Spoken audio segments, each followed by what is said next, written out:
Bună, dragii mei! Bine v-am regăsit! Sunt Camelia Șerban. Despre ce vreau să vă vorbesc astăzi? Astăzi voi răspunde la o întrebare pe care mi-a lăsat o doamnă și care spunea în felul următor. Cum putem să ne încărcăm cu energie pozitivă sau cum să ne descărcăm de energie negativă? Ok, o întrebare foarte interesantă și foarte importantă de altfel.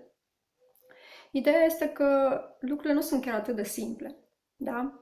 Nu ne încărcăm și nu ne descărcăm cu energie pozitivă doar așa bătând din palme și devenind dintr-o dată pozitivi, am scăpat de negativitate și totul e ok în viața noastră. Nu este chiar așa, dragii mei.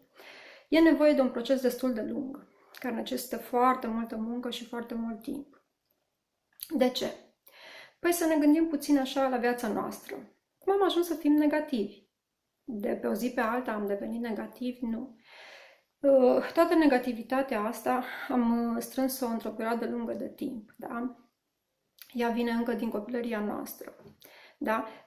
Toată am acumulat-o prin informații pe care le-am strâns de la alții, din mediul înconjurător, din societate, părinți, bunici, școli și alte lucruri, da?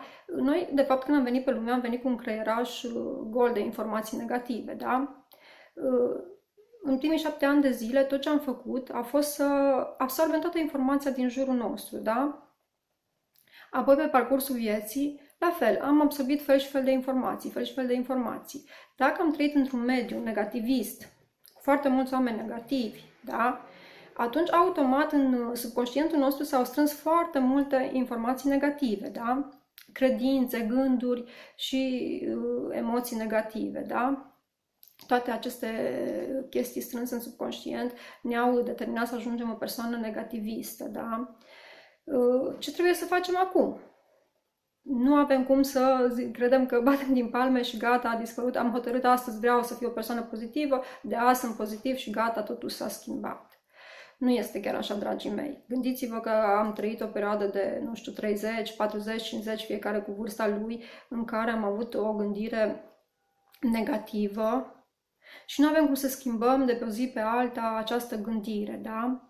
E nevoie de exact, nu chiar același timp, nu ne trebuie chiar încă 30, 40, 50 de ani sau cât ce vârstă avem, dar este nevoie de o perioadă lungă de timp. Pentru că, de fapt, ce trebuie să facem? Să ne resetăm subconștientul. Pentru că v-am explicat, în subconștientul vostru s-au strâns foarte multe informații de proastă calitate, negative. Informații care v-au dus la foarte multă suferință, da?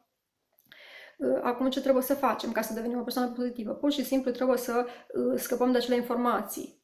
Cum scăpăm de ele? Nu le putem șterge așa, dăm delete ca la calculator și ele dispar. Nu. Clar. Trebuie pur și simplu să hrănim mintea noastră subconștientă cu noi informații, da?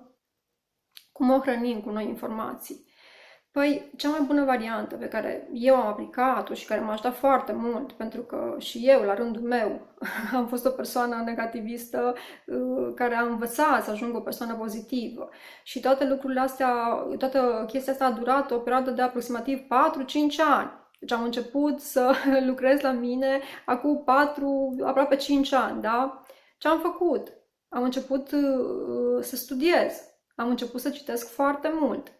Cea mai bună metodă, zic eu, nu știu, părerea mea personală, ceea ce m-a ajutat pe mine a fost cititul.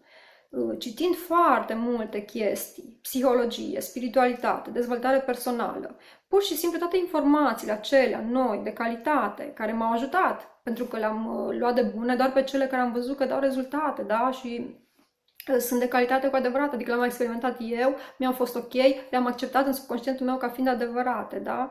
Și astfel, citind foarte mult și studiind, mi-am resetat mintea, da? Am înmagazinat în subconștient alte informații noi și de calitate, da? Aceasta e o metodă foarte, foarte bună de a-ți reseta mintea, da? Ce facem?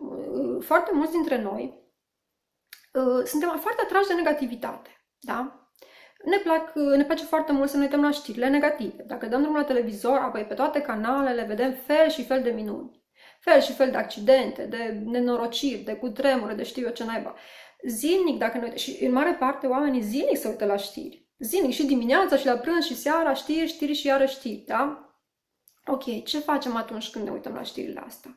astea. De fapt, pur și simplu absorbem toată informația de proastă calitate, de informația negativă, o absorbem în creierașul nostru, da? O înmagazinăm undeva acolo în subconștientul nostru. Toate informațiile astea, plus filmele de groază, alte filme cu fel și fel de drame și știu eu ce, la fel. Absorb în creieraș, toate informațiile alea le absorbem în creierașul nostru, le depozităm acolo, toate informațiile astea și la un moment dat ne vom simți prost și e foarte clar și evident că având și absorbind doar în mare parte informații negative, nu avem cum să fim o persoană pozitivă, nu avem cum să devenim o persoană pozitivă, da? Citind foarte multe chestii, ascultând muzică din aceea deprimantă, foarte mulți ascultă muzică din aia de tăiat venele, așa spun eu, da? Care nu te ajută la absolut nimic, da? Când tu singur te direcționezi tot timpul spre chestii negative, nu ai cum să devii o persoană pozitivă. Da, într-adevăr, trebuie să hotărăști, să spui, da, vreau într-adevăr să fiu o persoană pozitivă. M-am săturat să fiu negativă, m-am săturat să atrag negativitate, pentru că știți cu toții, atunci când ești o persoană negativă, atragi și mai multe lucruri negative în viața ta, da? Nu ai cum să trăiești o viață pozitivă. O viață pozitivă poate fi trăită doar cu o minte pozitivă, da? De aceea e foarte, foarte important, dragii mei, să căutăm să ne detașăm de tot ce e negativ, da? Să renunțăm la știrile zilnice care nu ne ajută la nimic. Da? Eu nu mă mai uit, să vă spun sincer, la televizor, cred că au trecut 5 ani de când nu mă mai uit la televizor. Nu mai spun de știri, că nu mai habar n-am de știri, nici nu mă interesează. Da? Ok. Să nu mai ascultăm muzica aia negativistă, care ne încarcă la fel, cu emoții și cu gânduri negative. Da? Pur și simplu să renunțăm la oameni negativi din viața noastră. Ei au o influență iarăși foarte majoră în viața noastră. Oamenii aceștia negativi, cu mentalitatea de victimă, care tot timpul se victimizează, vorbesc numai lucruri negative, se plâng, se vaietă, da? Care spun tot timpul, nu se poate, e greu, e nu știu ce. Înțelegeți, oamenii aceștia negativi care pur și simplu vă trag în jos. Prin tot ceea ce vă spun ei, prin obiceiurile lor, prin ceea ce vă influențează viața în mod negativ, da? Voi, în mod inconștient, absorbeți toate informațiile la care ei le spun, cum v-am spus, le băgați acolo la creierașul vostru, în subconștient, le depozitați și în același timp vă afectează în sens negativ, da? Deci e foarte important să ne scăpăm și de oamenii ăștia negativiști din viața noastră, da? Ok, mulți vă spune, păi și cum să mă scap de părinții mei negativiști? E foarte greu să te scapi de părinții tăi negativiști, că nu poți să le spui, știți, gata, ești negativist, vreau să scap de tine și nu mai te vreau în viața mea. Nu. Pur și simplu eviți discuțiile astea. Îi spui foarte frumos, mama, știi, mie nu-mi plac chestiile astea care le spui tu, nu mă ajută, nu le consider constructive, nu vreau să discut despre ele. Dacă ție îți place negativitatea și consider că e bună pentru tine, n-ai decât să discuți cu altcineva, dar nu cu mine. Eu așa am procedat cu mama mea, da? I-am spus pur și simplu, când nu mi-au plăcut anumite chestii care vreau să le discutăm, nu vreau să discut despre așa ceva. Pe mine nu mă interesează și nu vreau să-mi setez mintea greșit, nu vreau să-mi setez mintea negativ. Da? Ok, cu toți avem probleme, fiecare cu problemele lui, nu înseamnă că sunt egoistă pentru că nu vreau să aud informațiile astea despre problemele nu știu care, da? Pentru că asta discutam, ăla a făcut nu știu ce, săracul, vai, nu știu ce, da? Am evitat tot timpul discuțiile de genul ăsta, da? Asta vă propun și vouă, da, dragii mei? Deci, să înțelegem, ca să devenim o persoană pozitivă, să ne încărcăm pozitiv, cum spunea doamna, și să ne descărcăm de negativ, trebuie să ducem o muncă cu noi înșine, da? Trebuie să fim foarte atenți la ce lăsăm să intre în mintea noastră, pentru că mintea noastră este cel mai bun prieten al nostru, dar este și cel mai mare dușman. Atunci când este setată pozitiv, pe gânduri și informații pozitive, ea vă ajută să aveți o viață minunată, să trăiți frumos și pozitiv. Dar când ea este setată pe informații negative, nu ai cum să duci o viață pozitivă, da? De aceea vă recomand din suflet, începeți să citiți cât mai multe lucruri. Căutați să vă informați cu cât mai multe lucruri de calitate. Ascultați emisiuni de dezvoltare personală. Dezvoltarea personală e un miracol după mine. Deci pe mine dezvoltarea personală m-a salvat, să zic așa. Când am descoperit dezvoltarea personală, mi-am schimbat viața, da? Citiți cărți de dezvoltare personală. Mergeți la cursuri, seminarii, sunt fel și fel de cursuri și de seminarii cu oameni minunați care vă învață lucruri extraordinar de minunate, da? Citiți. Asta spun tot timpul, pentru că eu citesc zilnic. Deci nu este zi în care să nu citesc ceva, da?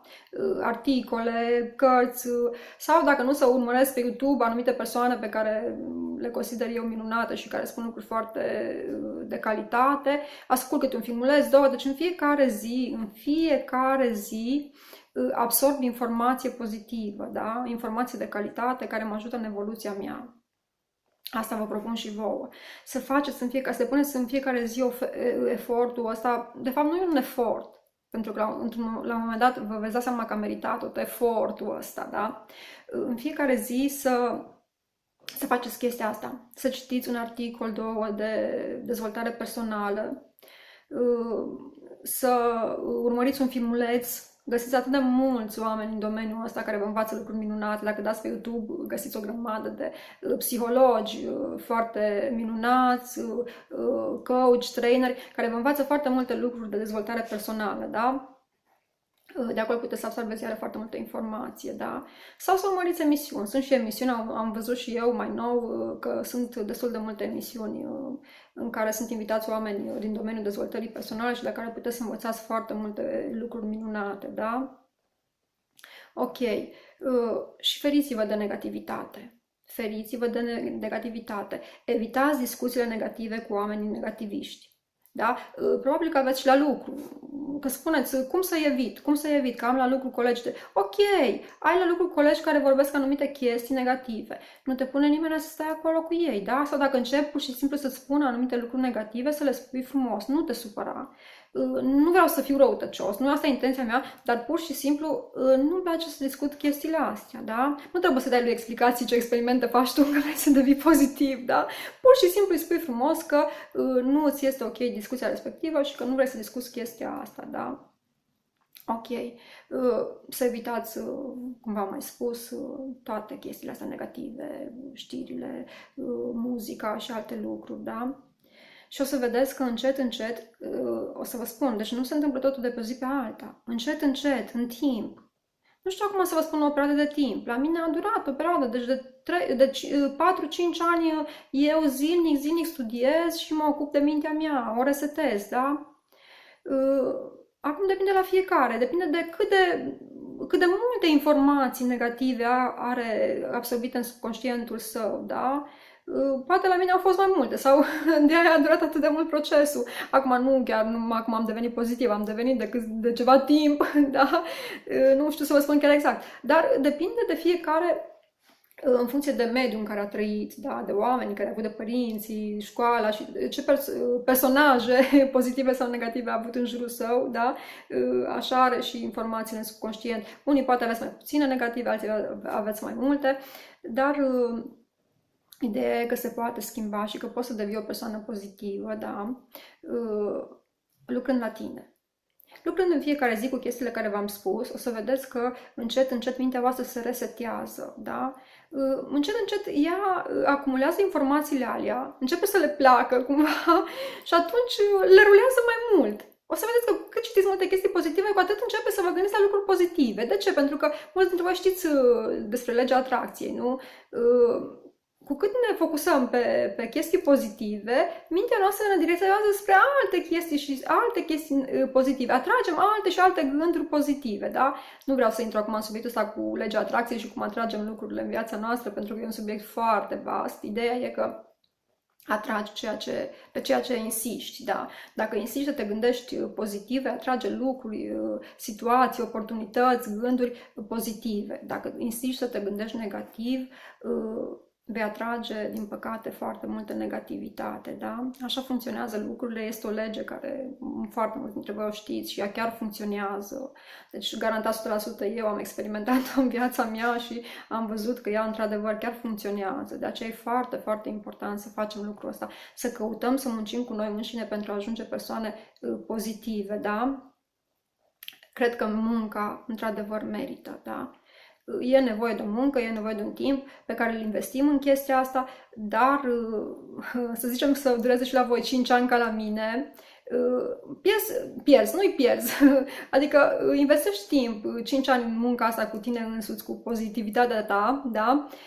Dar după aceea următorii ani din viața ta, restul vieții tale, îi vei trăi altfel.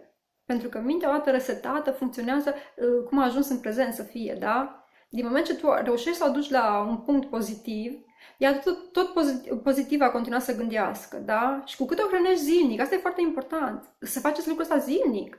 Nu, azi am citit, o săptămână am citit multe chestii pozitive, nu mă mai uitat la știri, după care iarăși revin. Revin la știri, revin la muzica de tăiat venele și alte lucruri, da? Și mă aștept să fiu pozitiv. Nu am cum, nu. Deci odată ce te-ai hotărât să fii pozitiv și să mergi pe drumul ăsta, evită tot ce e negativ, da? Caută să eviți și să îți devină o obișnuință munca asta de a fi pozitiv, da? Exact ca și mâncatul, nu? Cum trebuie să mănânci, trebuie să știi că ți-ai propus să trăiești o viață pozitivă și să te ocupi de chestia asta zilnic, da? Citind, vizionând și cum v-am mai spus eu, da? Ok, dragii mei, mă bucur că am fost și astăzi cu voi, sper că v-a plăcut ceea ce v-am spus și v-a fost de ajutor.